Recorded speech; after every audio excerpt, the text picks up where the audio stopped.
to my channel. So I hope you're all having a wonderful day slash evening wherever you are in the world. I apologise about my face. I know I'm very pale compared to the fake tan that's currently on my hands. Don't know if it's picking up as badly on camera as it is in real life. I'm still to pick up some darker foundation that matches my tan because I've just started tanning. Please ignore that. I'm normally pale as it is, so it shouldn't look too different if you watch my videos all the time. But today I'm going to be doing a video that I actually did last year on my channel as well, so if you want to check that out, I'll leave it in the cards up here or in the description bar below. It's basically my top rated makeup of 2019 and also my worst rated makeup of 2019. I know a few of these videos are probably circling around YouTube right now, but I just thought I'd go through my personal favourites, show you what I've been loving this year, what I haven't been loving so much. Some of these stuff have been released this year, some were released a couple of years ago, but I've only got around to trying them this year. Put a few newbies in here, a few oldies in as well, just to like mix it up a bit. Really, this is just kind of like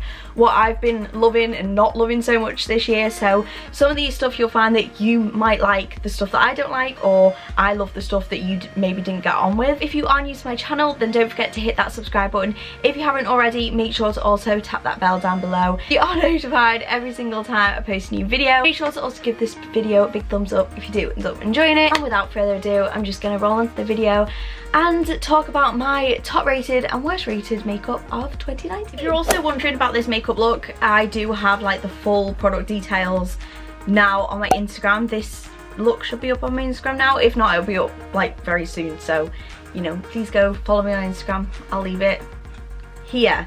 I think this is the right place because it's swapped round. Get comfy. Some tea. I think I just made myself a little bit ill. So, because we're all about positivity on this channel, I think I just made myself a little bit ill. I'm going to talk about my favourite foundation from this year, and you'll be glad to hear that this is a very inexpensive foundation. Just really got on with it this year. I actually did a testing video on it and loved it in that, and since then I have begun to use it quite a bit. It's kind of like my regular cheap everyday. Is the PS My Perfect Colour Perfect Finish Foundation. This is from Primark and it is £2.50. This is amazing if you have dry skin, so it gives you more of like a dewy finish, but the coverage is also really good on it as well. I just feel like this works perfectly for my skin. I feel like if you had oily skin, you probably would absolutely hate this. If you're like me and you've got dry skin and you want to give something different a try, then I definitely recommend this. I mean, it's £2.50, like it's not going to break the bank. The problem with it is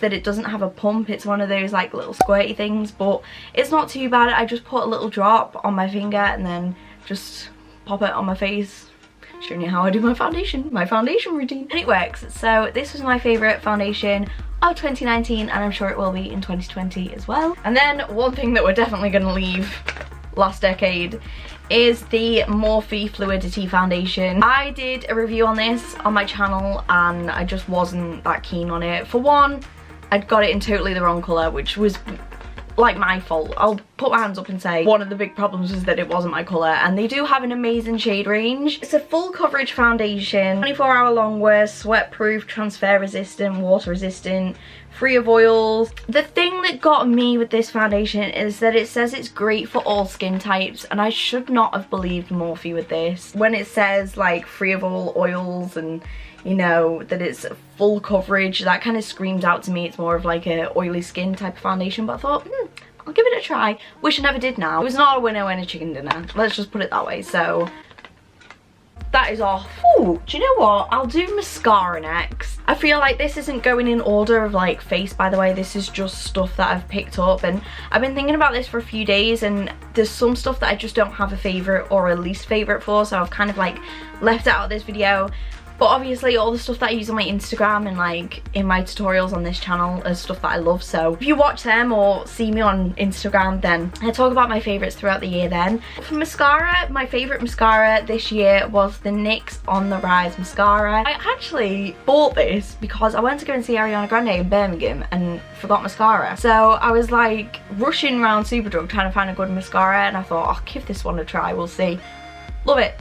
Absolutely love it. I use this every single day now, but for this to actually do something, and it's very black as well, so give it a try. For a second year running, let's talk about my worst rated mascara that I weirdly still have in my makeup collection. My worst rated mascara for this year that I've actually tried again this year to see if, you know, maybe something mad has happened with me and maybe I just need to try a bit of a different technique with this, but no. This is the Mascara Revolution by Makeup Revolution. This just wasn't it. It's just too clumpy. It doesn't do anything for my lashes. I say this all the time. There's people that love this mascara and that's amazing if it works for you, but personally it just really didn't work for me and I kind of need to get rid of it.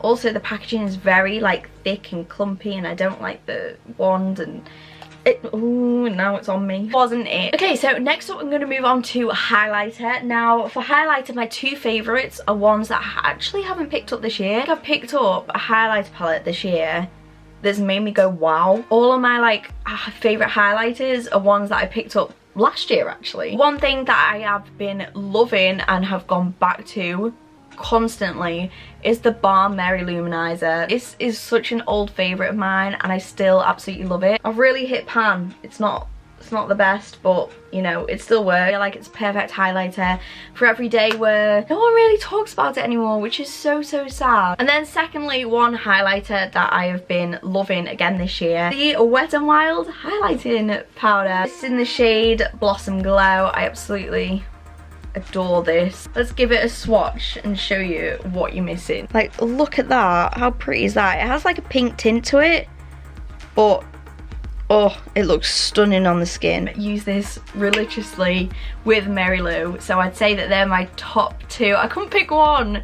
They're my top two favourites from this year. My worst rated highlighter palette. I feel like it's got to be said and done that the Beauty Bay Living My... See, I don't even know what it's called. Living My Best Light palette, which is currently Dusty. This is in the shade Ethereal. And I know a lot of people that actually did like this highlighter palette, but I'm pretty sure they got it in darker shades. But for me, this was just not it. I did a testing video on this and I wasn't 100% impressed. I was kind of like, really? Like, I thought you were going to give me more. But I'm going to put a couple of swatches on the screen now actually, so you can see what it's like and how it swatches. So these are the swatches. I mean, I think I found that those two are okay. This one, and then this one, I don't know what happened there. And I swatched them exactly the same as the others, but I don't know, I just felt like for the price as well, there are better. Okay, next I'm going to move on to my best and worst concealer of 2019, and this was a landslide win for me. I use this concealer all the time. I absolutely love it, especially for like carving out my eyebrows. The coverage, you do not need a lot of this concealer, which is why I've made it last for a long time, because the coverage is insane. This is the e.l.f. 16 Hour Camo Concealer. I have it in the shade Fair Warm. I absolutely love it. That is the smallest bit, and the smallest bit can really like blend. Like, it's having a field day on my hand. I've got concealer all over my fingers now, so I kind of like need to stop. And the wand is nice and big as well. Like, I've just dropped concealer down me again. As you can see, look, it's a big fat wand and it does a lot. It's a big wand with a big heart. And then I feel like I'm completely slating Makeup Revolution in this video. I'm not, but I just feel like the releases haven't been like my favourites this year, and one of the releases that I was not it for me was the Revolution Pro Ultimate Coverage Crease Proof Concealer. If I remember rightly, I thought that this was a good eye base. I think the coverage was good as an eye base, but when I used it like actually on my face for concealer, I wouldn't say it was crease proof. I just think it looked so drying.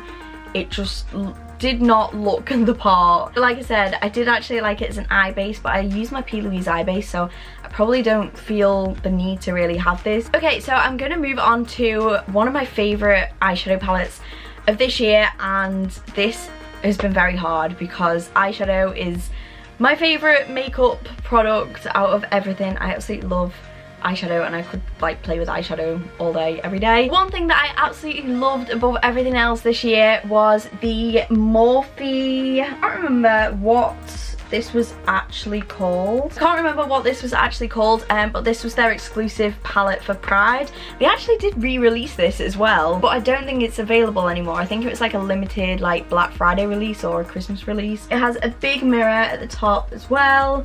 And it's just a really pretty palette. Like, I absolutely loved this year. I've loved playing around with it, and I would say, even though we had the hiccup with Fluidity foundation, I would say that Morphe has definitely been one of my knockout brands of 2019. They have killed it this year. Got a Morphe store finally in Liverpool, yay! And there's one that I think is just opened in Manchester, so yeah, I'm excited to see what they come out with next year. But Morphe has definitely been a winner for me in 2019, and this palette is, it's so good. One of my least favourites is actually the Violet Voss Pro Holy Grail palette. I know this is a pretty old palette, but I only purchased it this year because it was cheap on TK Maxx. I thought I'll give it a try, see what all the previous hype was about. I don't know, I feel like Violet Voss are very expensive for what they are. I just don't feel like I'm going to use this that often. I think that this was probably one of my worst purchases 2019, just not a big lover of it, but I know a lot of people that are.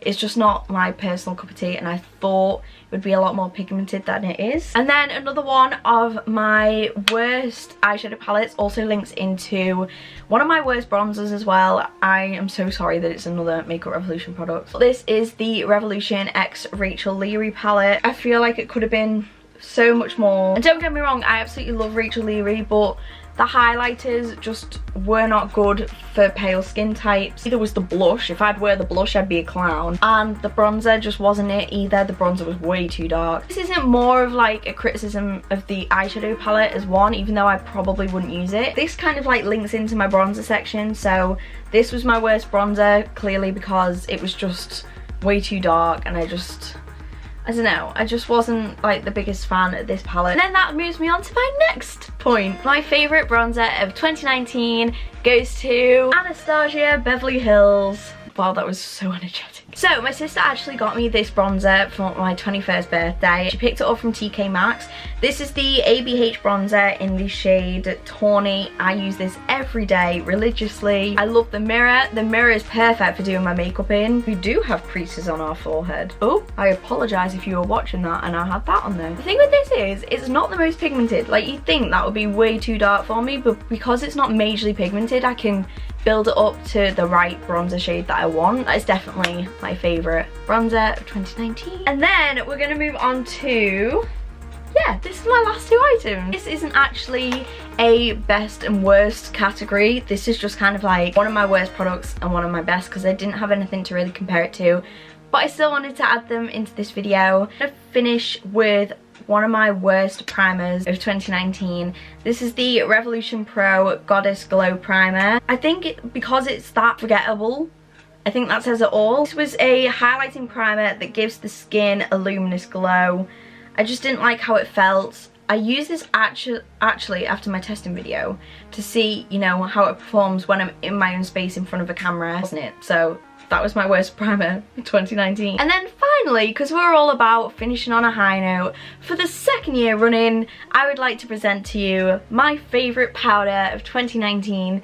This is the Kiko Radiant Fusion powder, which I've currently hit pan on really badly. I absolutely love this powder, especially for my dry skin. It doesn't mattify things down, it still gives me like that glowiness from a dewy foundation or a dewy primer, which I absolutely love. Got 3 more of these in my drawer, so I'm never ever gonna run out of it. I have it in the shade 01, and I've had this for a good year now. Probably will be my favourite for a long time to come. So that was my best and worst makeup from 2019. I did mention these are just my personal thoughts and what worked for me and what didn't. Obviously opinion will be different to other people. So I hope that you did enjoy this video. If you did, then don't forget to smash it a big massive thumbs up, and also feel free to hit that subscribe button. If you haven't already, make sure to also tap that bell down below so you are notified every single time I post a new video. As always, all my social media links will be linked down below, and I do also do makeup looks on my Instagram, so if you want to keep up to date with me on there, then feel free to. Once again, thank you so incredibly much for watching, and hopefully I will see you on my next video. Bye!